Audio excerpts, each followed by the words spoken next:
En una dieta equilibrada, el 15 al 20% de las calorías ingeridas van a corresponder a las proteínas. Van a ser proteínas de origen vegetal, de origen animal, pero también va a haber proteínas que aporten las propias células que se descaman de la superficie del tubo digestivo y también proteínas de las secreciones.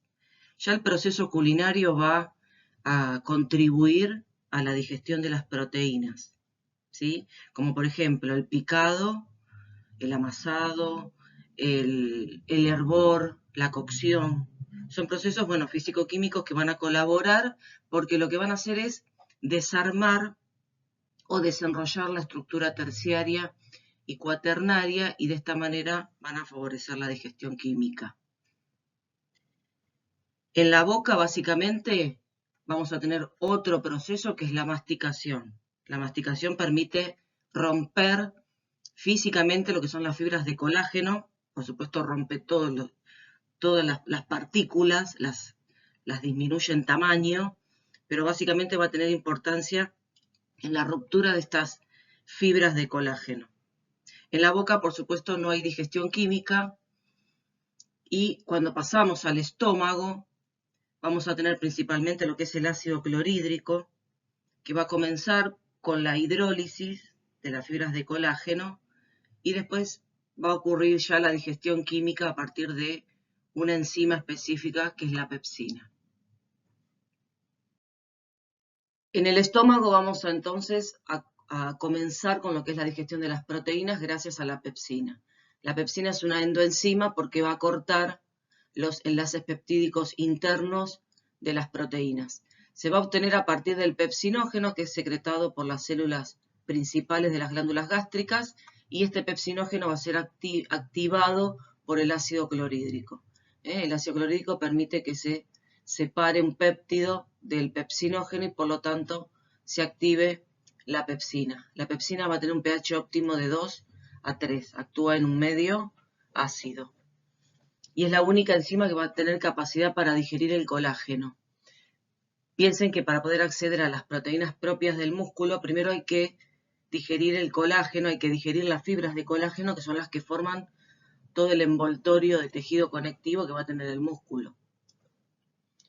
Cuando termine la digestión en el estómago, básicamente lo que vamos a obtener son polipéptidos y oligopéptidos. Nunca vamos a obtener aminoácidos libres porque esta justamente es una endoenzima. Cuando pasamos al duodeno, vamos a continuar con la digestión luminal gracias a las enzimas que va a contener la secreción pancreática. Por supuesto, ya han visto todas las enzimas que componen esta secreción. Para las proteínas, básicamente, vamos a tener tripsinógeno, quimiotripsinógeno, proelastasa y las procarboxipeptidasas A y B. Estas enzimas, como pueden ver, se secretan en forma inactiva. Cuando llegan a la luz del intestino, mejor dicho, del duodeno, por supuesto se van a activar.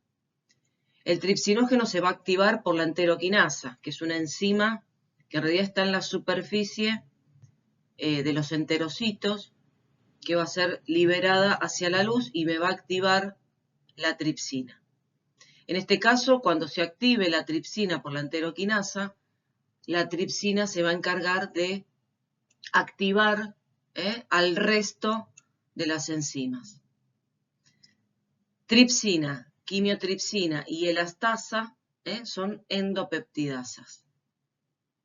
Y básicamente tenemos otras dos enzimas que se van a encargar de cortar la molécula proteica en el sector terminal, las carboxipolipeptidasas en el sector del carboxílico de los aminoácidos y la leucina aminopeptidasa se va a encargar del extremo amínico, ¿no? Entonces, estas dos enzimas, tanto las carboxipeptidasas como la leucina aminopeptidasa, me va a permitir obtener aminoácidos libres porque puede cortar la molécula proteica en los extremos terminales.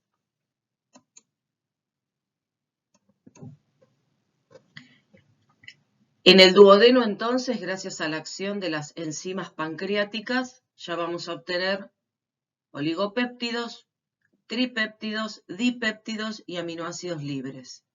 Estas enzimas básicamente actúan a un pH óptimo de 8 aproximadamente, que esto lo aporta, por supuesto, este medio alcalino lo va a aportar el bicarbonato también secretado por el páncreas.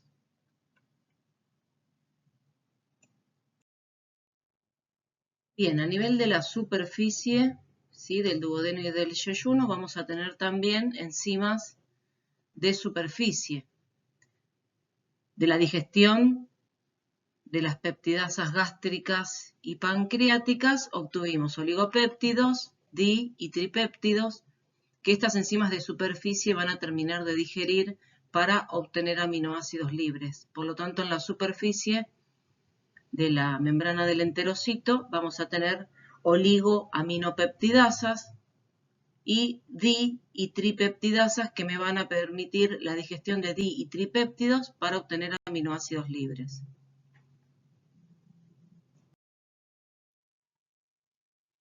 Gracias a la acción de las enzimas de superficie se van a obtener di, tripéptidos y algunos aminoácidos libres y algunos oligopéptidos también. Esos di y tripéptidos van a ser absorbidos por mecanismos de cotransporte con protón-hidrógeno que se denominan PET1.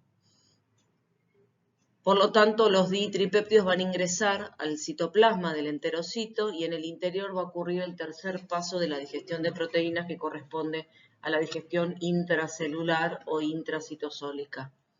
Por lo tanto, ahora ya podemos obtener aminoácidos libres que van a ser absorbidos por difusión facilitada. Hay mecanismos de difusión facilitada dependientes del sodio. Hay mecanismos de difusión facilitada que no dependen del sodio, pero en líneas generales son mecanismos de difusión facilitada específicos para diferentes tipos de aminoácidos, que pueden estar en la membrana apical del enterocito o en la membrana basal. De esta manera se absorben los aminoácidos hacia el torrente sanguíneo. En una dieta equilibrada, los lípidos representan aproximadamente el 35% de las calorías diarias ingeridas. Los lípidos pueden ser de origen vegetal o de origen animal. La mayor parte de los lípidos que ingerimos con los alimentos son los triglicéridos, que corresponden al 90%. Los triglicéridos pueden tener ácidos grasos de cadena larga, de cadena media o de cadena corta. Otros lípidos son el colesterol esterificado, los fosfolípidos y las vitaminas liposolubles. Para que pueda realizarse la digestión química de los lípidos es necesario que se produzca el proceso de emulsión o de emulsificación, que justamente consiste en disminuir la tensión superficial de las gotas de grasa, haciendo que éstas se empiecen a disgregar y se transformen en gotas cada vez más pequeñas.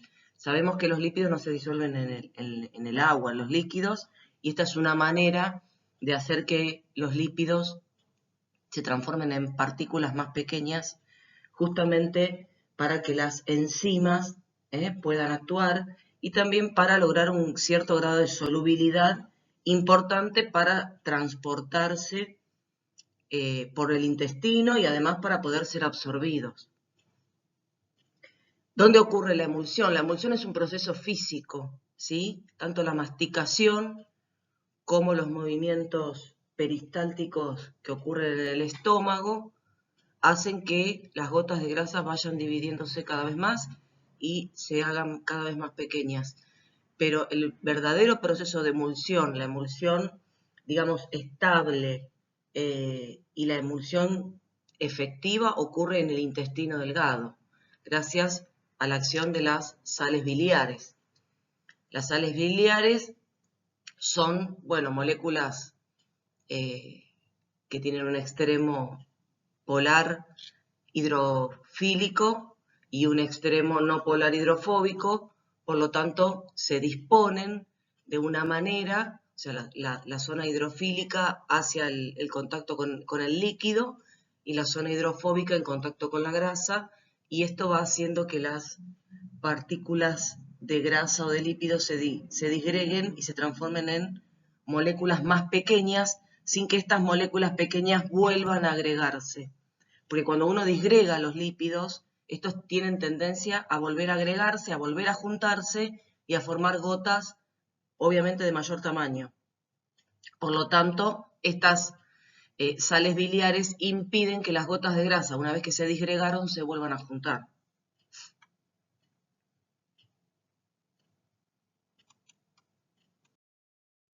Bien, entonces como dijimos anteriormente, tanto las sales biliares como la lecitina, que es un fosfolípido de la secreción biliar, se encargan de la formación de micelas estables y de una emulsión efectiva. Como dijimos anteriormente, tanto los fosfolípidos como las sales biliares tienen una parte hidrofóbica, una parte hidrofílica, que se disponen, por supuesto, de esta manera. La parte hidrofóbica hacia la zona lipídica, la parte hidrofílica hacia la periferia, y esto va haciendo que las gotas de grasa se dividan, se subdividan en partículas cada vez más pequeñas, y como dije anteriormente, no se vuelvan a juntar para formar glóbulos de gran tamaño. Esto obviamente le da la posibilidad, al ser partículas cada vez más pequeñas, de que las enzimas actúen eficientemente en la digestión química. La digestión química de los triglicéridos comenzaría en forma muy leve gracias a la acción de la lipasa lingual y la lipasa gástrica. La lipasa lingual sería secretada por las glándulas de von Ebner de la mucosa lingual y la lipasa por las glándulas gástricas. Pero la acción es muy leve, se obtendrían 1 o 2 diglicéridos y ácidos grasos libres. Tienen un pH óptimo aproximado entre 2 y 4,5, pero como ya dije anteriormente, es una hidrólisis muy leve, por eso a veces no se las considera demasiado importantes para la digestión de los lípidos. Cuando llegamos al duodeno se va a realizar una digestión importante de lípidos. La CCK va a estimular la contracción de la vesícula y la relajación del esfínter de Oddi para que la bilis se secrete hacia el duodeno, y también va a estimular la secreción enzimática del páncreas. La secreción pancreática va a tener varias enzimas que tienen que ver con la digestión de lípidos. Por eso acá se realiza el 90% de la digestión de los triglicéridos. Vamos a tener procolipasa, que se va a secretar en forma inactiva y se va a activar por la tripsina. La colipasa es un cofactor, no es una enzima propiamente dicha, pero sí es un cofactor que permite la acción de la lipasa pancreática. Después, la colesterol esterasa, que gracias a la acción de las sales biliares va a tener acción sobre el colesterol esterificado, y la profosfolipasa 2, que se va a secretar en forma inactiva, va a ser activada por la tripsina, y para su acción necesita sales biliares y calcio para digerir los fosfolípidos. La colipasa es un factor importante para la acción de la lipasa porque permite que ésta se adhiera a la superficie de la micela y actúe. La lipasa se va a encargar de cortar los enlaces ésteres en la posición 1 y en la posición 3. Por lo tanto, me va a permitir la obtención de 2 monoglicéridos y de ácidos grasos libres. Esta enzima actúa a un pH óptimo entre 7 y 9. pH alcalino que me lo va a proporcionar la secreción de bicarbonato del páncreas. La colesterol esterasa va a actuar sobre el colesterol esterificado, obteniendo colesterol y ácidos grasos libres. También puede actuar sobre las vitaminas liposolubles y sobre los lisofosfolípidos. La fosfolipasa 2 se secreta como profosfolipasa y es activada por la tripsina. Hidroliza los fosfolípidos, obteniendo lisofosfolípidos y ácidos grasos libres. También necesita calcio y sales biliares para su acción. A medida que se van obteniendo los distintos productos de la digestión, 2 monoglicéridos, ácidos grasos libres, lisofosfolípidos, colesterol libre y vitaminas liposolubles van siendo atrapados por la lecitina y las sales biliares para formar las micelas mixtas. Estas se comportan como transbordadores porque acercan todos los productos de la digestión a la superficie del enterocito y de esta manera van a permitir la absorción de estos productos hacia el interior del enterocito. Dentro del enterocito, muchos de los productos de la digestión de los lípidos se van a volver a resintetizar en forma de triglicéridos y van a formar parte de lo que son los kilomicrones. Los kilomicrones van a ser absorbidos hacia la linfa y por supuesto la linfa los va a llevar hasta la circulación sanguínea. En el caso de que se absorban ácidos grasos de cadena corta, pasan directamente hacia la circulación sanguínea.